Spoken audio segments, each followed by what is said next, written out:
Quase 2.000 crianças foram resgatadas pelos bombeiros nas praias do Rio de Janeiro, isso em menos de 2 meses esse ano. Esse número ultrapassa o total de ocorrências de 2024. Eu vou conversar agora com o Major Contreiras, ele que é porta-voz do Corpo de Bombeiros do Rio de Janeiro. Major, uma ótima noite, obrigado por falar conosco. Boa noite a todos. Major, quando a gente olha esse movimento, principalmente agora no começo do ano, foi um período de férias, ali no mês de janeiro, nós sabemos que enfrentamos diferentes ondas de calor, o que levam as pessoas a aproveitar a praia, de alguma forma, se divertir com a família. E esse número muito significativo, quando a gente compara 2025 com 2024, é um aumento de mais de 400%, eu estava lendo num boletim que foi divulgado. Isso é uma justificativa de um aumento maior de pessoas ou, na verdade, é uma falta de cuidado? Uma falta de zelo, às vezes acha que conhece aquela região, mas não é bem assim. É uma conjunção de fatores, né? O primeiro é bem conforme você falou, a gente está tendo ali um verão com poucas chuvas, com um clima mais estável, dias muito quentes. Isso faz com que a própria temperatura da água aqui no estado do Rio esteja próxima de 25, 26 graus, o que torna o ambiente muito atrativo para as famílias em geral. Então, as crianças e jovens também chegam nesse momento. A gente está tendo uma diferença, porque ano passado a gente teve outros dias com chuva, era um clima mais instável. Então, certamente, a gente está tendo uma frequência muito maior na praia aqui no estado do Rio. Além disso, né, a gente também está percebendo que as pessoas estão ficando mais tempo na praia, muitas vezes, estão ficando de noite também em algumas situações. E, obviamente, né, que esse número é muito alto.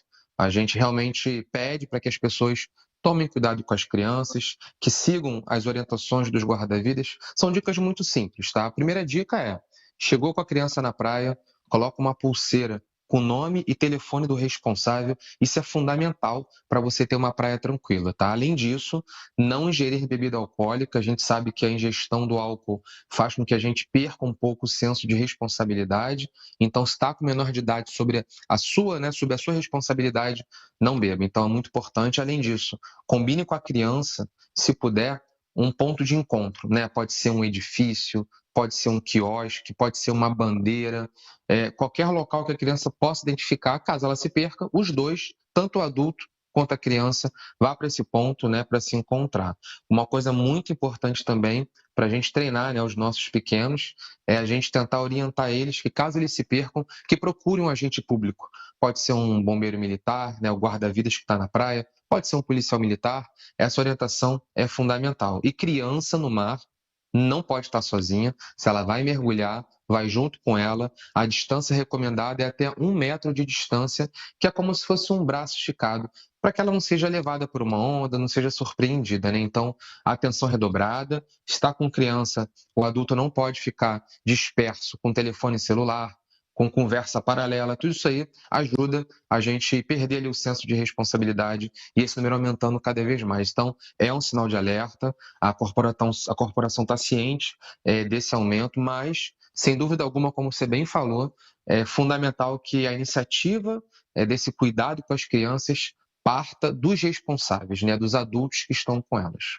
Major, quando a gente olha para esse movimento e analisando o trabalho que é realizado por vocês, a maioria, quando nós olhamos para os casos de afogamento, estamos falando de crianças?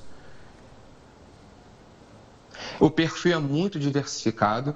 A gente teve até agora, né, 8.800 afogamentos, 8.800 salvamentos, né, que a gente fez em todo o estado do Rio de Janeiro, seja de manhã ou seja de noite. O perfil ele tem crianças pequenas que muitas vezes são surpreendidas por uma onda que levam para dentro do mar. Elas são muito frágeis, né, é bom lembrar. E em situações até de mar muito tranquilo, esse afogamento pode acontecer. E os idosos também, que muitas vezes ali também são levados por uma onda um pouco mais forte que acontece naquele momento. Em geral, o perfil são de jovens, né? Jovens do sexo masculino e do sexo feminino são os maiores, né? Os índices de afogamento partem desse público. Mas eu posso dizer que a gente tem de todas as idades aqui no estado do Rio. Major, um outro ponto que estava discutido na redação é justamente como a gente acompanha essas famílias indo passar 2, 3 semanas na praia, quem tem essa possibilidade no período de férias, essa tentativa, um calorão enorme durante a noite e de nadar nesse período. Esse é um risco também muito grande, quem se arrisca no mar durante a noite? Esse espaço aqui é muito importante para a gente poder deixar uma coisa bem clara, né? Em local nenhum do mundo se recomenda o mergulho à noite na praia. A gente tem os serviços mais importantes reconhecidos no mundo, que é o da Nova Zelândia, da Austrália, dos Estados Unidos e o do Rio de Janeiro também, que é referência. Em nenhum deles os guarda-vidas recomendam e orientam que as pessoas entrem na praia, por um único motivo. O motivo de que a visibilidade no mar diminui muito à noite. Então, tanto o banhista quanto o guarda-vidas não consegue enxergar onde estão as valas, né, que a gente conhece como corrente de retorno, que são responsáveis por 80% desses afogamentos que acontecem aqui em todo o Brasil. Além disso, também não dá para ver as ondas, que podem vir a surpreender, uma série de ondas à noite, e também, por exemplo, pedras submersas, obstáculos, tudo isso fica muito perigoso de noite. As pessoas têm uma falsa sensação de que a noite é tranquilo, porque muitas vezes a praia está iluminada, tem um refletor, mas essa iluminação, ela pega na areia. Na água ela não consegue penetrar, então a gente tem essa dificuldade de olhar o espelho d'água e não vai enxergar se alguém estiver, obviamente, ali se afogando. Por isso que é fundamental à noite deixar bem claro, não entre no mar à noite porque não é seguro. Fica na areia, curte ali a praia, toma uma bebida gelada, fica nos chuveiros que tem na praia, mas evita entrar no mar, evita mergulhar porque é muito perigoso. Major, tem uma outra situação, e voltando pelo período do dia, às vezes quando a gente vai visitar algumas praias, elas têm como se fossem algumas bandeiras já dentro da água para delimitar uma área até onde o banhista consegue se movimentar com segurança. Eu queria muito entender o cenário quando a gente olha para os jovens, onde o senhor disse que constantemente os afogamentos acontecem.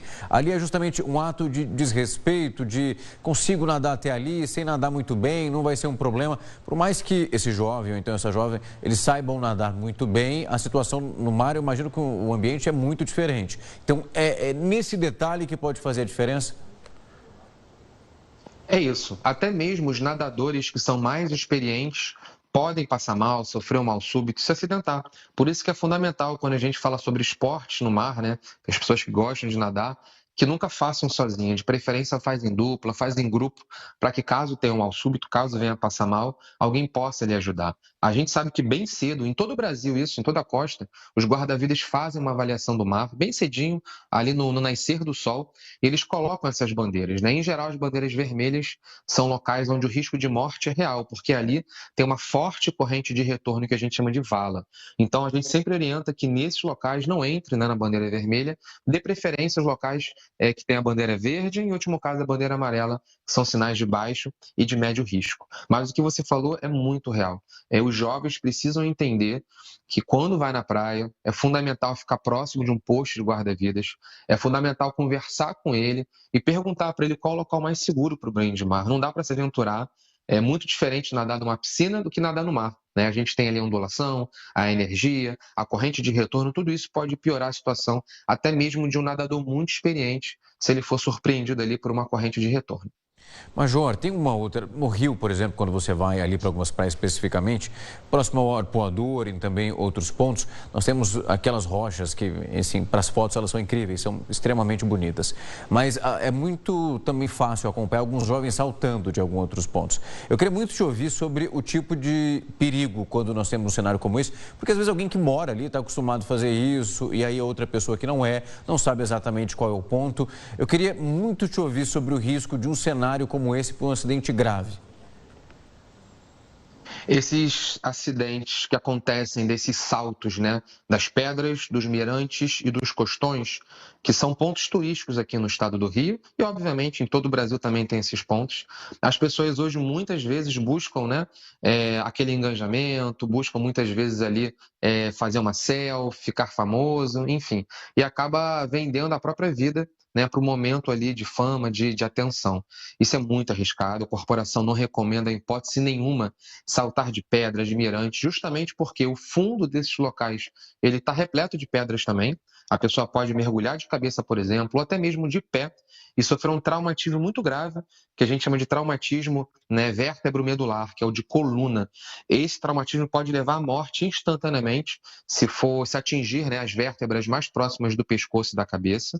Então, realmente são saltos que podem trazer muito risco. A gente observa aqui no Rio de Janeiro algumas situações que as pessoas desafiam a própria segurança para saltar, em troca de fotos, de vídeos em redes sociais.